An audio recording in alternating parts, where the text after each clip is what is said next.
Good morning, guys. It is Nick from Port City Polls, and this is Presents Cape Fear Coffee and Comics. And I'm having some good coffee. I'm also in desperate need of taking down Christmas decorations. Y'all can kiss my ass. Yes, it's not February yet. It's all gravy. This morning I'm having some good coffee, and I'm reading Claymore's Bloodland. And yes, this is another Ignition Press title. And how about how freaking fast the beauty went from having the first couple of comics to like already the first 3 episodes on FX. I mean, Ignition Press, I will say, just doesn't miss, and it feels like every single one of them is so cinematic. If Voyeur isn't a thing, Arcadia could be an amazing film adaptation. There are several. I would say pretty much everything the Ignition Press, I could see it being a thing. And it's like, it feels, I think for people that don't know their comics, you can really have it play to an audience that doesn't want to watch comic films and them just not even know. I need to do like a whole like video at some point on my TikTok, Port City Polls TikTok channel, just like everything that I think that is just top 5 things that should be getting a film or TV adaptation.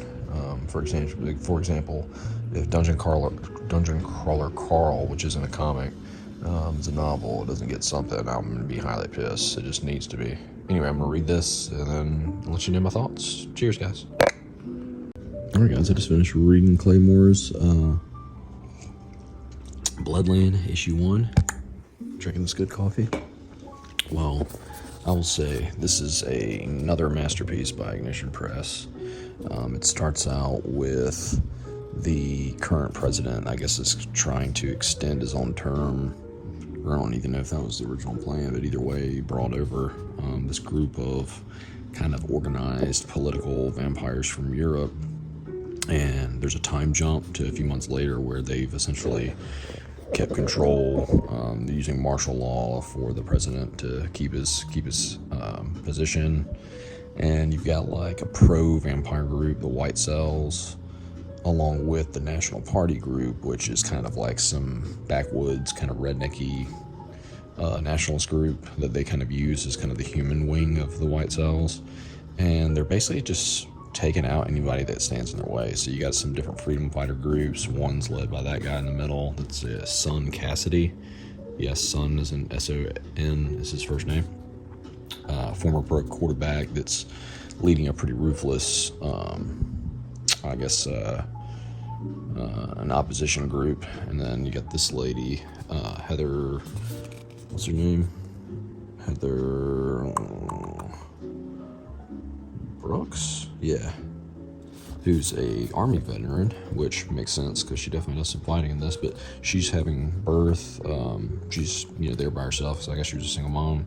But they're drugging up these mothers, like where they can just keep them sedated while a particular vampire from the White Cell is like able to feed on babies. I mean, it's just, there's some horrific scenes, and I'll tell you, if you don't like to see that level of violence, then this may not be the read for you. But she definitely it is rather brief, but then she escapes from the hospital, and not sure which freedom fighting group she's going to end up with, because there is a couple of people that kind of meet up with her. But seeing her take on some vampires is awesome. The other freedom fighter group, you don't necessarily see have a direct conflict with the freedom fighters, like the main, or the vampires, the main kind of group of opposition, but you definitely see them being ruthless towards people that help the vampires. And just it's a really cool like political thriller, but with vampires, and almost kind of like a dystopian environment forming in the US. But I'll say Ignition Press has not missed. This is another banger. I hated when I got to the end of the first issue, and I've got to wait for the second one to come out. Can't wait for that and for the story to continue. I really hope that they make this into a show, because I would love to see the story continue on. But I guess we got to see, where all this is going. They probably have it outlined out, which the beauty had to have done that in order to pitch the show the way that they did. And shows, film can definitely differ from books, but so really excited to see where this goes. It's already cool to see the different factions of humans, different factions of vampires. There's a lot of layers in this, which you don't always get with like a traditional vampire read, and you do in this. So I love monster books. This is great. I just finished binging Mark Spears issues 1 through 8, so this was a great follow-up to finishing that. And it's just really good to find quality books about your traditional monsters, vampires, werewolf, etc. I don't know if there's anything like that in here, since this is mainly vampires, but I'm just saying in general. But thanks for joining me for another Coffee and Comics. This is Nick from Port City Polls, and see you next time on the next episode of Cape Fear Coffee and Comics. Cheers.